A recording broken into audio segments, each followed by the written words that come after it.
You can say to us, I experienced a bliss beyond description, but I don't want to do it again yet. That's sort of where you're standing, isn't it? In other words, I experienced a bliss beyond description. It was a relief that I can't even articulate. It was a wholeness. It was a oneness. It was a beingness. It was a worthiness. It was a love that I can't even find words to describe. But I don't want to go there yet. Because you think that means you got to let go of all of this. But think about what we're talking about here today. Not letting go of all of this, just letting go of the parts of this that are keeping you from that. Wouldn't you like to walk into a room knowing who you are and knowing who everyone else is and loving yourself and all of them? Wouldn't that feel sweet? You do it by dreaming more. You do it by taking more walks in the park. You do it by more basking. You do it by making more lists of positive aspects. You do it by playing the wouldn't it be nice if game instead of the wouldn't it be awful if game. You do it by realizing that there is a vortex version of your government that you're existing real time in terms of physical reality government will never meet up with. There are too many of you putting too much in the vortex of improvement for any now reality to ever completely catch up with. And when you stand on either side of the aisle or right down the middle and you demand that an organization or a person or a government meet your vortex that you have created, you are asking the impossible. It's not your government's job to morph into something that pleases you. It's your job to spend your time looking at the government that you've created and feeling the satisfaction that will only come when you come into alignment with your version. It's time for you to let your kids off the hook, to let your government off the hook, to let the terrorists off the hook, to let all the people, the room service off the hook. It's time. Room service and terrorists. That's a good combination. It's time to let everyone who's not meeting your expectations off the hook, because it was never their job to meet your expectations. It's your job to meet those expectations, you see. Mm-hmm. So you have to withdraw your attention from the things that don't meet your expectations, as you did in your near-death experience. You have to withdraw your attention in order to deactivate the vibration that holds you apart from who you really are. Mm-hmm. So you say, oh, well, I'll stop thinking about that. Well, you can't stop thinking about that thing that you're not going to think about, because you're thinking about that thing that you're not going to think about while you're thinking about not thinking about it. Because this is a universe that's based on inclusion. In other words, there's no such thing as no. When you say no to what you don't want, it's like saying yes to what you don't want, because there's no yes or no. There's just attention to it, which is always yes. So how does one withdraw their attention from the unwanted, or from the not yet fulfilled, or from the not as good as? How do you withdraw your attention from something? Only by giving your attention to something else. That's all. You just have to give your attention to something else. So it's easy to give your attention to well-being when when you have a death experience and you've completely withdrawn your attention. It's easy to know that completely and to remember it, you see. But when you're here in your physical body, you have to work at it a little bit. And the way you work at it is by first knowing it's possible, and there's no one on the planet that knows it more clearly than you, because you lived it real time and have remembered it vividly ever since. So you know what the potential for that is. Now you have to train yourself thought by thought into the frequency of that, you see. Mm-hmm.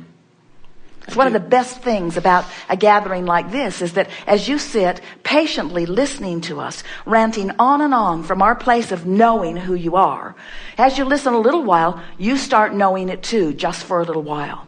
It's fascinating to observe you listening to leading edge conversation, and there is no conversation on the planet more leading edge than what's happening right here in this room right now. So here we are having this new leading edge experience where we're carving out this new understanding, and you all, so in the vortex, you're getting it real time right now.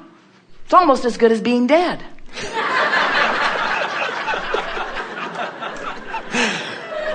So then you leave here and you try to remember what you talked about. It's vague. It's sort of hard to remember. It just felt so good. I just felt so sure. I just knew that I could do it. I felt it, you see.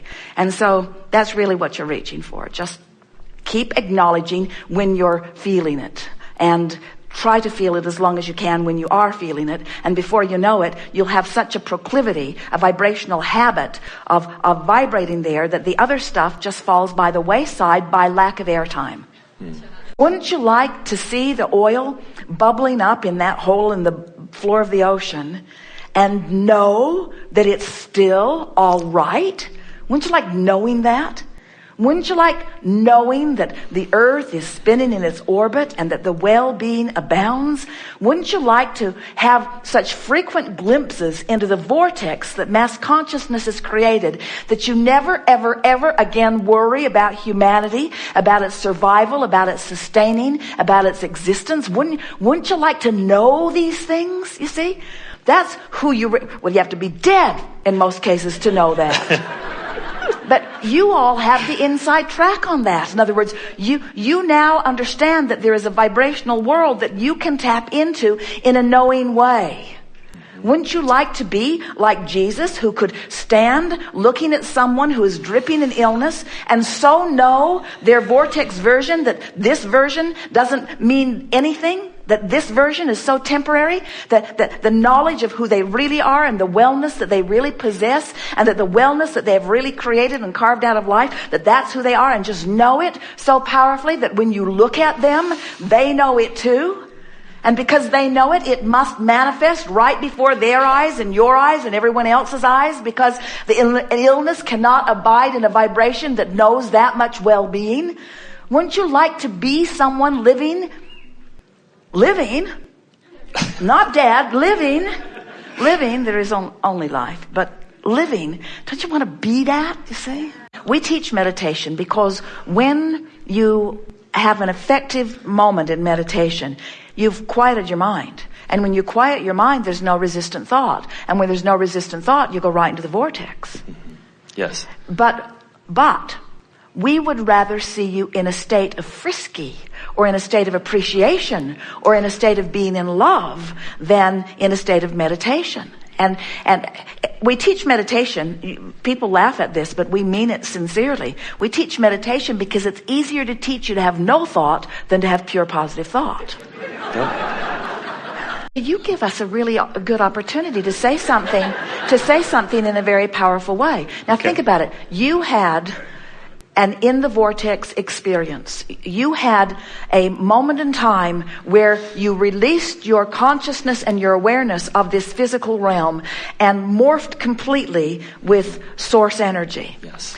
And even with all of that, once in that alignment, the first thing you wanted to do was refocus back into the physical. Yes, Isn't that an interesting thing to acknowledge? Yeah. The first thing you wanted was to refocus back into physical, even knowing all the resistance that was possible, that was there.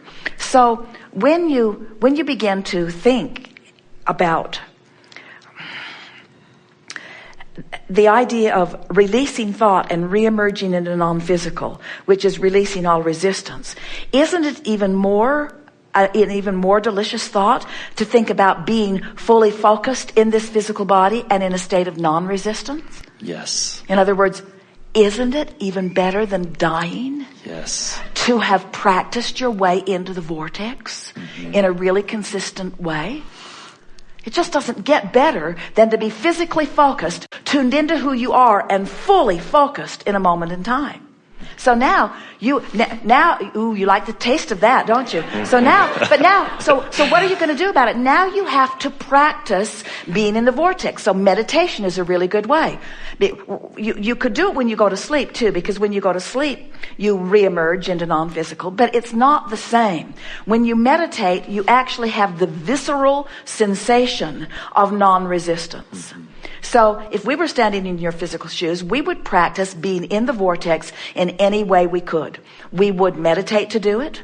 We would compliment to do it. We would make lists of positive aspects. There is a process that we offered some time ago that it was called the creation box, where you just get a box, something beautiful or something cardboard, it doesn't really matter, but write on the box, creation box, and then write what's in this box is, and then put pictures of everything that is important to you, pictures of blissful walks, and pictures of people in love, and pictures of happiness, and pictures of the things you want to possess, pictures of lifestyles and state of being. In other words, focusing as you put it into the box on the reality of it. That's a powerful way to train yourself in little snatches of time into a vibration of non-resistance. Well, it's just a fast way to do a sort of vibrational reality, because you accept that this picture of this lifestyle that I want to live is a picture and not a reality. But there's something about putting it into the box and proclaiming it as done that for a moment can give you a little bit of a lift. And in time, you'll be able to go back through your box and pull the pieces out of your box and say, that's done, that's done, that's done, that's done. In other words, your creation boxes will come to vivid reality, but we don't want you to create a creation box in order to make a vivid reality. We want you to create a creation box because it's better than dying. For now. For now. We've enjoyed this interaction. It's exhilarating to come together. Exhilarating. Do you understand that word? Exhilarating. It is the most high-flying experience imaginable by us, to come together with those like you who have been willing to expose yourself to enough contrast to expand into enough momentum that we get to ride and be. And then to watch you deliberately finding resonance with that momentum until you're flying and riding and funning right along with us. Can you imagine how exhilarating it is for us to stand in complete knowing of what we know and to speak it out into a room where many are listening, and to watch you again and again receive completely the resonance of what we've offered, and know that you're getting it at every level of your being. There is no satisfaction that is greater than that for us. There is no satisfaction that is greater than for you, who are part of us, to come forth and become more than you were when you were part of us, and then to throw to us that further expansion that you carved out, and then for us to hold that expansion steadily with momentum, and then to watch you come back into resonance with all that we have together become. There is no greater satisfaction in this eternal becoming that we are all a part of. We all make too much of all of this, you know. Life's going to cause you to launch those rockets, and if you care about how you feel, you're going to ride plenty of them. That's about as long as this seminar should be. You were born, you're good, you know what you want. Get happy, it'll come. There is great love here for you. And as always, remain stubbornly, eternally in your vortex.